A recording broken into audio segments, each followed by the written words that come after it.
I was talking to my guys back there, sorry. Carlo and Danny, they're easy to talk to, so we were chatting. This is their 5th year here. They're both graduates. I knew them when they were freshmen. You've known them for the last 4 years. It's just, I mean, I think they embody, we use the term around here, and I don't think we use it lightly, Notre Dame men. They have developed into Notre Dame men. Well, and they've been here through some tough times, too, and have endured through the program and have come so far. You know, they have developed not only as student athletes, but as young men, and it's great to now see them have the success they've had. They're graduated. They've got a class that they're taking this fall, but they'll have their degrees. They're seniors. They'll start for us tomorrow. It's great to see them come up here and interact with everybody here today in such an easy fashion, and that's what you get when you get an opportunity to coach Notre Dame football players.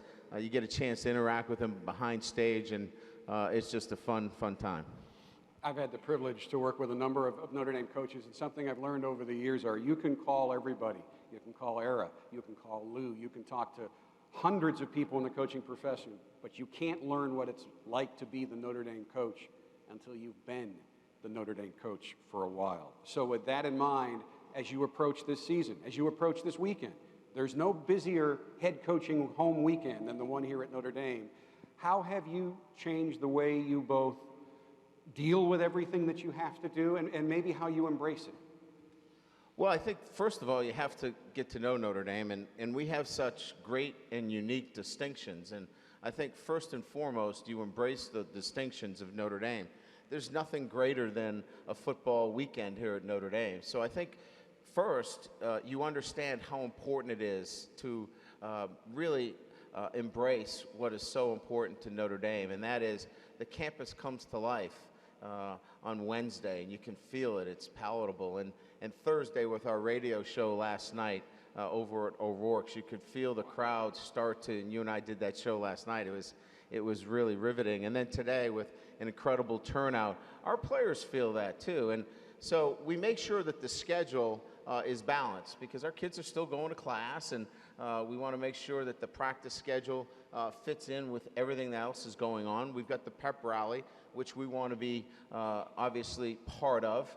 So we want to make it all work. So we try to balance the schedule so we embrace the very important distinctions that we have here at Notre Dame, but also make sure that our players are not overtaxed as we go into what is most important thing, and that is winning the football game tomorrow against Temple. And I know, and you're always adjusting the schedule. And you talked about it earlier this week in the press conference. Father Mark Thiesing is here, and you've moved the Mass to Friday night. And that makes sense to me because game day, I'm not thinking about Mass on game day. It's almost more, you can focus more on that aspect of it on Friday night and help the players focus more on the task at hand on Saturday. Well, it's very important to have Catholic Mass for our football team, and that will never go away. I think the education process for our team and understanding the Mass and how important it is part of who we are as a university. But again, we want to make it work with our schedule as well. And we're downtown, and we were taking the bus back up on campus, and then we'd bus back downtown. And we really want to make it seamless. And we also want the Mass to be very impactful. And I don't want our kids to be distracted during the Mass. I want the homily to be important. I want the message to really resonate. And I think Friday gives us that opportunity to really have our kids absorb what's going on during the Mass. And I think the Friday slot for us really fits well. And we think that that's going to be another great part of our tradition at Notre Dame. Now, you probably heard me ask Carlo and Danny about Camp Shiloh. And all week you've been asked, the favorite question of the fans the first show every year is, surprise, surprise. Well, you haven't played yet, so it's too early to give a final grade. But one thing I have noticed is most of the players weren't too sure about Camp Shiloh, but after having gone down there, to this point at least, they all think it was a real positive. Yeah, I'd say the biggest surprise is that we had 9 guys in one cabin with 2 showers, and that they were able to get in and out of there and shower. That's the biggest surprise for me. We've got big guys. We were in bunk beds. We didn't have some of the comforts at home, and I think that's a good thing once in a while to step outside that comfort zone We didn't have some of the technology that you have today. And for 4 days, without social media, without phones, without television, I think it's a good reminder of, sometimes less is more. And for us, going to Camp Shiloh in Marion, Indiana, it was a good way for us to get back to some basics. And the basics for us was reconnecting with the relationships of our players and coaches, focusing on the skill of the game, not worrying about what happened last year, really focusing on this football team and the personalities. And we did other things. We did some team building, and we had a ropes course. Our guys got a chance to cut out some of the inhibitions they had with heights. And I think a lot of those things go back to basics and the basics of putting together this football team. And I think it was a good jump start to the year. You have been through 22 opening games as a college head coach. What are the biggest challenges that an opening game poses every year? Well, I think the unexpected, right? The young players that haven't played before, those guys now that get a chance to start for the first time, an opponent that you don't know much about. I've had a number of openers that have new head coaches, new offensive coordinators. So I think the unexpected is probably the thing that as a head coach you go in and you don't know what's going to happen in certain situations. Now, we plan for everything. We probably over-plan for everything. But I think, that first series is the one you want to get out of the way because you want to get a sense, a feel of what your team looks like and the preparation that you put in. You want to make sure that you're ready to go. So I think that's the biggest thing. You want to get that first series in. After that, it's the game of football. You make a point of not releasing a depth chart in the spring or throughout fall camp, either to the public or to your team. The first depth chart has 7 freshmen on the 2 deep. Did you anticipate that when camp began? Well, we knew that there would be some freshmen in the 2 deep. We didn't know quite how many.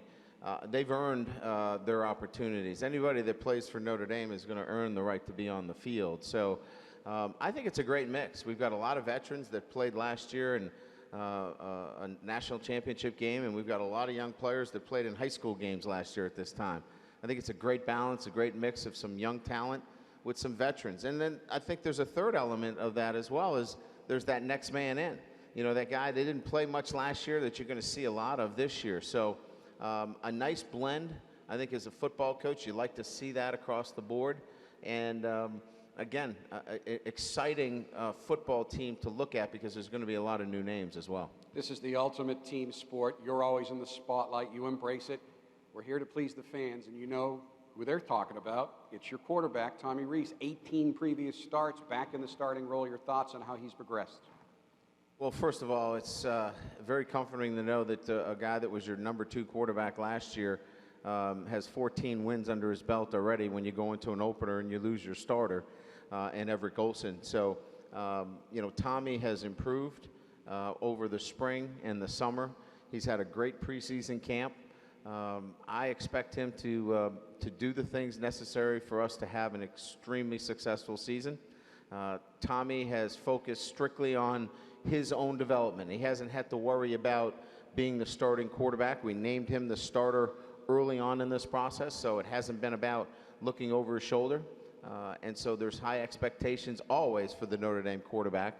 But I think Tommy is prepared to lead our football team, and I'm excited to watch him play. You mentioned unknowns in an opening game. Temple's a first-time opponent. They have a new head coach and coaching staff. They bring a lot of unknowns.